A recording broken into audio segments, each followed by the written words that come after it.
Justin, तुम ऐसा नहीं कर सकते। मैं ऐसा कर चुका हूं मैं तेरा, और यही सत्य है।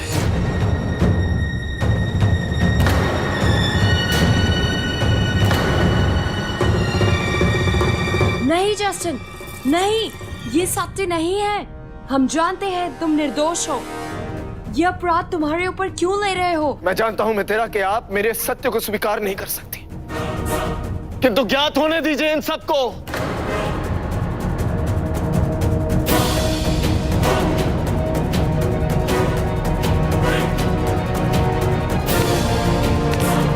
ज्ञात हो जाने दीजिए मेरे भाई को कि मैं ही इस घर की आग था, मैं ही इस घर की आग हूं। हां बिंदुसार, मैं। इसीलिए मैंने उस विवाह का प्रस्ताव स्वीकार किया। मेरे ही सहयोग से उस भवन में भारी मात्रा में लाख लाई गई। सारे मौर्य वंश तुम्हें, तुम्हारी पत्नियों को, तुम्हारे पुत्रों को, सभी हितैषियों को जिंदा जलता, भस्म होता देखना चाहता था मैं।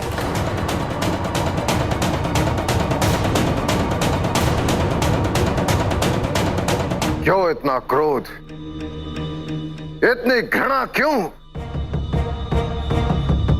आपको तो सदैव मैंने प्रेम और सम्मान दिया है। नहीं चाहिए तुम्हारा प्रेम और सम्मान। सदैव भीख देते आए हो तुम मुझे, केवल भीख और कुछ नहीं। यदि सम्मान देना होता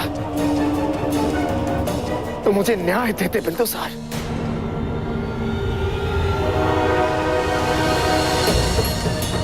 किंतु नहीं, मगध ने आज तक यूनानियों पर न्याय कब किया है? हमें तो हमेशा बाहर वाला समझा गया।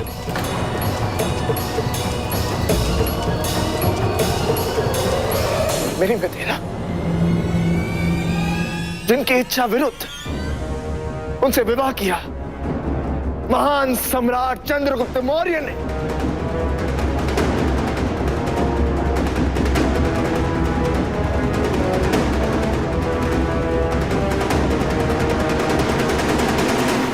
जो सम्मान इन्हें मिलना चाहिए था वो कभी नहीं मिला। और मैं ज्येष्ठ भ्राता, ज्येष्ठ था मैं, फिर क्यों नहीं मिला मुझे ये सिंहासन?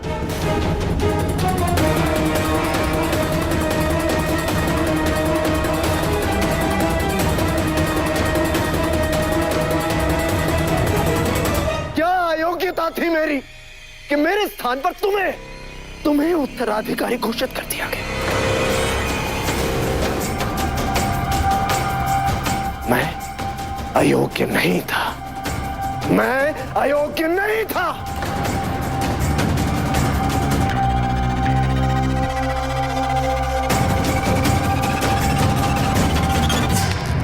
किंतु ये आचार्य चाणक्य, इसने रचा वो षड्यंत्र जिसके परिणाम स्वरूप मैं इस राजगद्दी के कभी समीप आ ही नहीं पाया।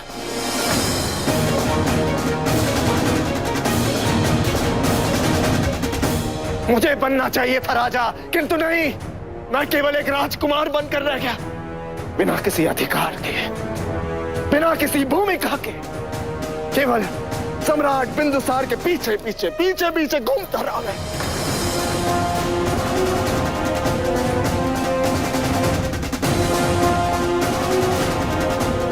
और तुमने क्या किया? सदैव अपनी पत्नियों, अपने पुत्रों के बारे में सोचते रहे, सदैव उनमें अपना उत्तराधिकारी ढूंढते रहे। एक बार भी मेरे बारे में सोचा कि मुझ पर जो अन्याय महान सम्राट चंद्रगुप्त मौर्य ने किया था, उसकी क्षतिपूर्ति तुम करते, अपना ये सिंहासन मुझे सौंप कर?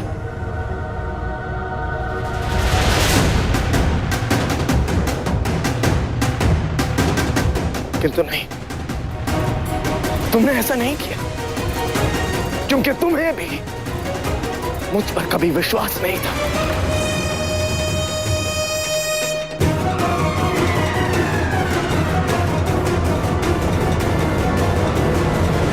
माता, यदि आपके मन में इतना कुछ था कभी तो कहते हमसे। तो क्या कर लेते तुम? क्या कर लेते? अपना सिंहासन मुझे दे देते, भीख देते मुझे, ताकि पूरा संसार तुम्हें महान कहता, महान बिंदुसार।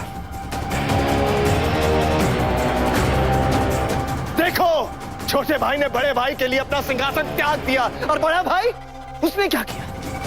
रो रो कर सिंहासन प्राप्त किया। नहीं, मुझे रो रो कर सिंहासन नहीं चाहिए। एक यूनानी भीख स्वीकार नहीं करता, इसलिए मैंने निर्णय लिया कि जो मेरा जन्म सिद्ध अधिकार है, मैं उसे अपने बल के आधार पर छीन कर लाऊंगा। इसलिए यह षड्यंत्र रचा मैंने।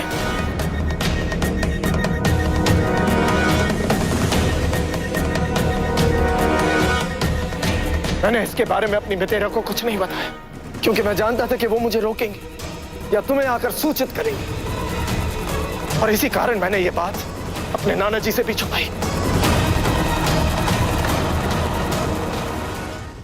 यदि आप इस षड्यंत्र में सम्मिलित थे और आपको यह सत्य बताना ही था, तो इस वामन वराहमिहिर की हत्या क्यों की?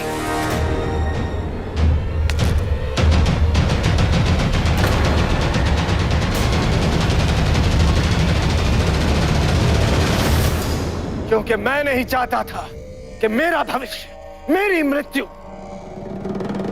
एक वामन की गवाही पर आधारित हो। यही नहीं, वर्ष पूर्व भी मैंने तुम्हें 2 बार मारने का प्रयास किया। बिल्कुल इसी तरह एक सैनिक ने मेरा पर्दाफाश करने की कोशिश की थी, और मैंने उसका भी अंत इसी प्रकार किया था। मैं तेरा शीश काट दूंगा। मैंने जो कुछ भी किया वो मेरे अनुसार उचित था, और उसका दायित्व मैं स्वीकार करता हूं।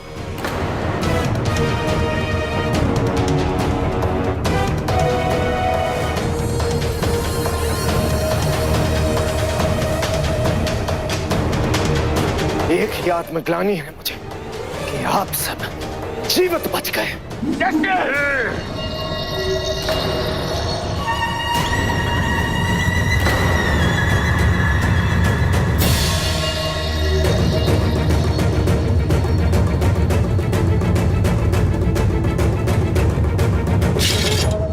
राजकुमार जस्टन के कथन के अनुसार यह स्पष्ट है कि आचार्य चाणक्य निर्दोष है। उनको बंदी बनाया रखा, इसके लिए मैं उनसे क्षमा मांगता हूं।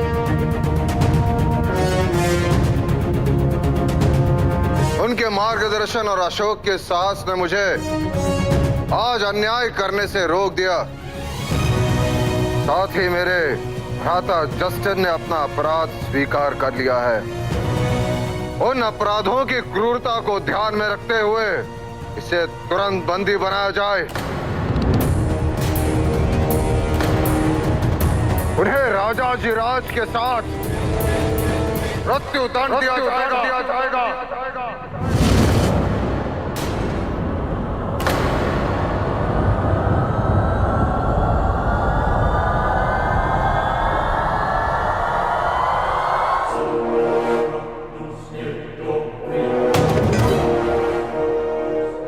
ले जाओ उसे।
अनुचित नहीं किया, मैंने कुछ अनैतिक नहीं किया, मुझे कोई पछतावा नहीं। यदि अवसर मिले तो मैं दोबारा यही करूंगा। इसलिए मुझे बंदी बना लो, क्योंकि यदि मैं छूट गया तो परिणाम बहुत बुरा होगा।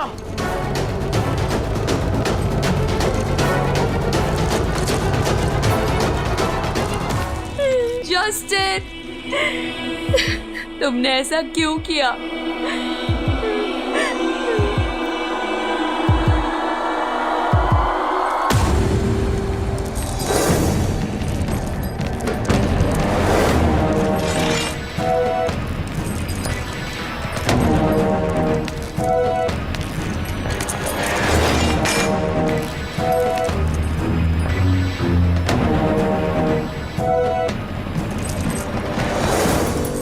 जस्टिन, तुम वीडियो में कैसे? क्या हुआ? क्या वरामीर ने सबके नाम बता दिए?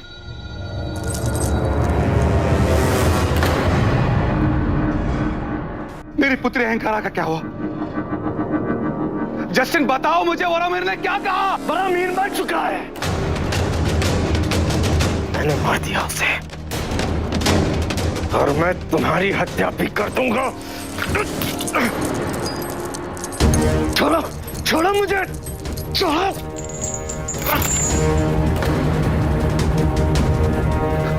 जस्टिन, जस्टिन यहाँ आए तो मेरी पुत्री का क्या हुआ?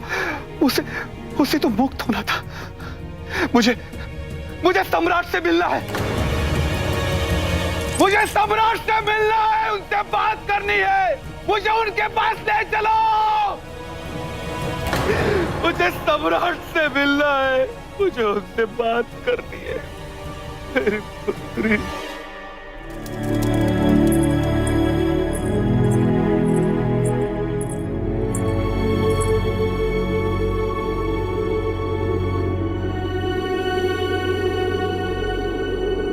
क्या सोच रहे हैं?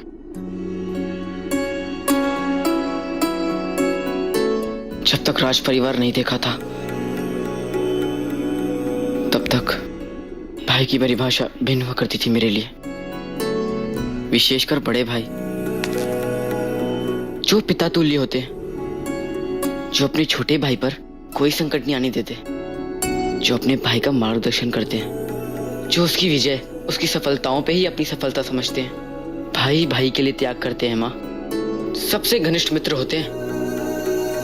लेकिन यहाँ भाई भाई का सबसे बड़ा शत्रु है। आज राजकुमार जस्टिन ने किया, कौन जाने कल ऐसे ही कुछ राजकुमार सुशीम करें। ऐसे में समाज इनसे क्या सीखेगा माँ? क्या राज परिवार का जीवन प्रजा के लिए आदर्श जीवन का उदाहरण नहीं बनना चाहिए?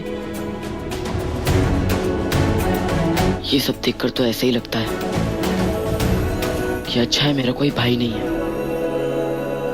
दोष संबंध का नहीं है, दोष है महत्वाकांक्षा का। और इसमें सबसे बुरा लोभ होता है शक्ति का। और जब शक्ति किसी में आती है तब उसमें अहंकार आता है। वो अपनी अंतरात्मा की आवाज नहीं सुन पाता। और जब भी ऐसा होता है तब मनुष्य नैतिकता भूलकर पशु में परिवर्तित होने लगता है। और जानते हैं अशोक, ऐसे व्यक्ति की सबसे बड़ी शक्ति क्या होती है? उसे अपनी पार्श्विकता, अपनी क्रूरता का एहसास ही नहीं होता। भले उसे कोई कितना भी समझाए, वो इस सत्य को स्वीकार ही नहीं करता। उसे यही लगता है कि वो जो कर रहा है वही सत्य है, वही उचित है, और वही उसके पतन का, उसके विनाश का मार्ग बन जाता है। शक्ति का लोभ यदि मनुष्य को पशु में परिवर्तित कर देता है तो फिर इन उच्च पदों की अनिवार्यता ही क्या है माँ? क्या एक ऐसा संसार संभव नहीं है जहाँ शक्ति के केंद्र की आवश्यकता ही ना हो, राजा और प्रजा में कोई भेद ना हो, जहाँ सब बराबर हो, सब? जहाँ ऐसे विचार हो वहाँ उनकी यथार्थता भी संभव होती है, किंतु उसके लिए भी एक नायक की आवश्यकता है। उसमें ऐसे समाज की स्थापना करने का साहस हो, सामर्थ्य हो, जहाँ वो नायक ये भली भांति जानता हो कि वो जो भी कर रहा है अपने पद पे बने रहने के लिए नहीं, उसकी प्रतिष्ठा के लिए नहीं, बल्कि केवल अपनी प्रजा की सेवा के उद्देश्य के लिए। जो अपनी प्रजा के सुख में ही अपना सुख समझे, जो समाज की प्रतिष्ठा को ही अपनी प्रतिष्ठा समझे, जिसका प्रत्येक घर प्रेम, सद्भावना, न्याय, शांति और अहिंसा का संदेश प्रसारित हो। जिसके समक्ष शीर्ष झुके तो भय से नहीं, श्रद्धा से। और ऐसा व्यक्ति वही हो सकता है जिसे ये सत्य ज्ञात हो कि उसका शरीर भी उसका नहीं है। तभी वो लोभ से मुक्त होगा, तभी वो ईर्ष्या से मुक्त होगा। ऐसा नायक कहाँ मिलेगा माँ? कहीं भी। हो सकता है आप भी एक दिन नायक बन जाएं। क्या माँ, आप भी? मैं सेनापति बन जाऊं वही बहुत है, जो हर संकट में सम्राट के साथ खड़ा हो। मुझे जाना होगा। कहाँ? ये दिन घटनाओं के बाद मैं इतना दुखी हूँ, तो कल्पना करिए सम्राट कितने दुखी होंगे। मैं उनके साथ रहना चाहता हूँ।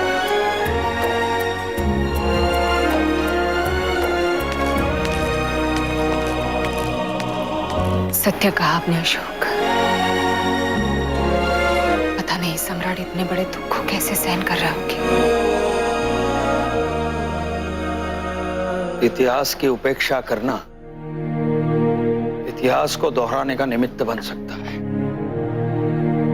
यदि सम्राट इस सत्य को ना देखने की भूल करते हैं तो मगध कभी सुरक्षित नहीं रहेगा, कभी नहीं। और सम्राट को यह समझना अत्यंत आवश्यक है कि इस षड्यंत्र में जस्टिन से कहीं अधिक देवी हेलेना और निकेटर का हाथ है। जस्टिन की मृत्यु के पश्चात उसके प्रतिशोध के लिए देवी हेलेना जो उत्पात मचाएगी कि उसकी कल्पना मात्र ही मुझे चिंतित करने के लिए पर्याप्त है।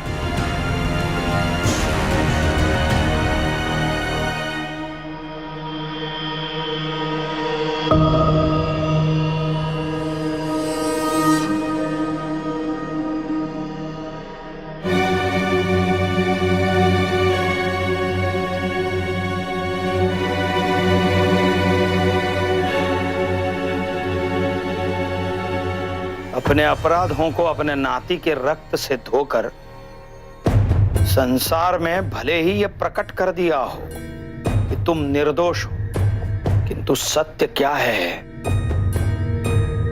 कि तुम जानते हो। एक अपराधी का दंड उसके समस्त परिवार को देना उचित नहीं है आचार्य। मैं पहले से परेशान हूं कि यह सब जस्टिन ने किया, और मैं जानता हूं कि उसे मृत्यु दंड दिया गया है। इसका बहुत दुख है मुझे। मैं जानता हूं तुम्हारे तीव्र दुख को नष्ट करने के लिए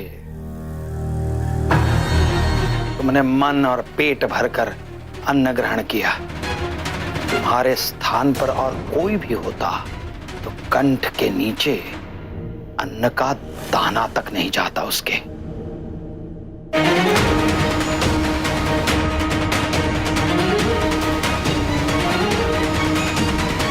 लो ये तांबुल ले लो और मुंह में रखो, ताकि मौन रखने के लिए निमित्त भी हो जाएगा।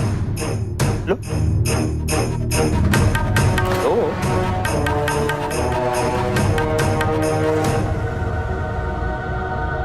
आचार्य, मैंने सदैव आपसे यही सीखा है कि परिस्थितियां कितनी भी विपरीत क्यों ना हो, हमें धैर्य नहीं खोना चाहिए, शांत रहना चाहिए, क्रोध में व्यर्थ नहीं करना चाहिए।